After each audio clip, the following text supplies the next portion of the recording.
శుభోదయం పిల్లలు. ఈయన మనం ప్రీవియస్ లెసన్‌లో దేశమును ప్రేమించమన్నా అనేటటువంటి లెసన్ మొత్తం కంప్లీట్ చేసుకున్నాం కదా! ఈరోజు క్లాస్‌లో నోట్స్ పార్ట్ చెప్పుకుందాము.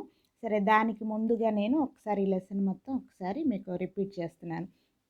ఈ దేశమును ప్రేమించమన్నా అనేటటువంటి గేయాన్ని రచించింది ఎవరయ్యా అని ఎవరని చెప్పుకున్నాము?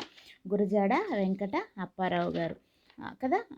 ఈ దేశంని ఏ విధంగా ప్రేమించాలి, ఎలా ఉండాలి, దేశం కోసం మనం ఏం చేయాలి అనేటటువంటిది ఈ పాఠం యొక్క ముఖ్య ఉద్దేశం. చూడండి, ఒకసారి నేను మీకు చెప్తాను. దేశాన్ని ఎలా ప్రేమించాలని చెప్తున్నాడు. కుటుంబంగా ప్రేమించాలి, మంచి చేసేటటువంటి వారిని ప్రోత్సహించాలి, మాటలతో కాలం వృధా చేయకోకుండా ఉపయోగపడేటటువంటి పనులు చేయాలి కదా. తర్వాత ప్రతి ఒక్కరూ కష్టపడి పని చేయాలి.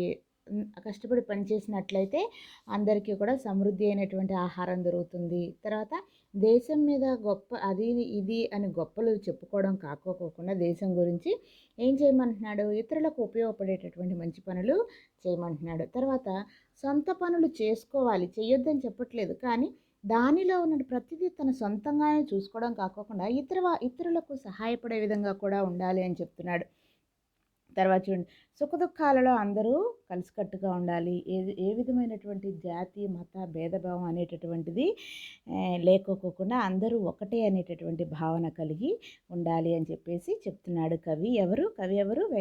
గురజాడ వెంకట అప్పారావు గారు. నెక్స్ట్ చూడండి, ఈ లెసన్లో కొన్ని అర్థాలు చూడండి. చూడండమ్మా.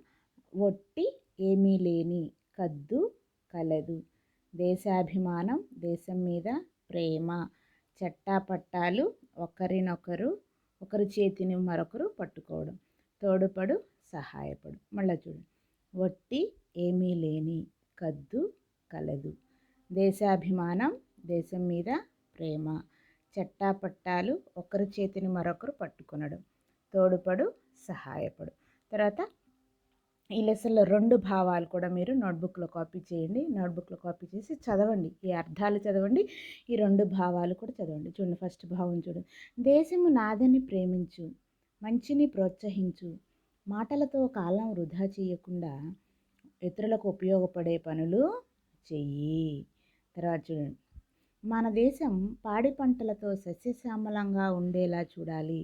అప్పుడు దేశంలో ఉన్న వారందరికీ ఆహారం లభిస్తుంది. పౌష్టికాహారం తిన్న మనిషి ఆరోగ్యంగా ఉంటాడు. మళ్ళీ ఒకసారి చూడండి, దేశం నాదని ప్రేమించు, మంచిని ప్రోత్సహించు, మాటలతో కాలం వృధా చేయకుండా ఉపయోగపడే పనులు చెయ్యి.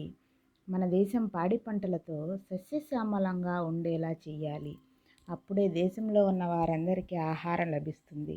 పౌష్టికాహారం తిన్న మనిషి ఆరోగ్యంగా ఉంటాడు.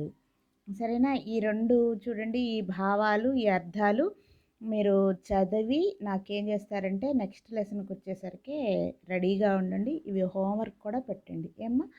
సరే, బాయ్.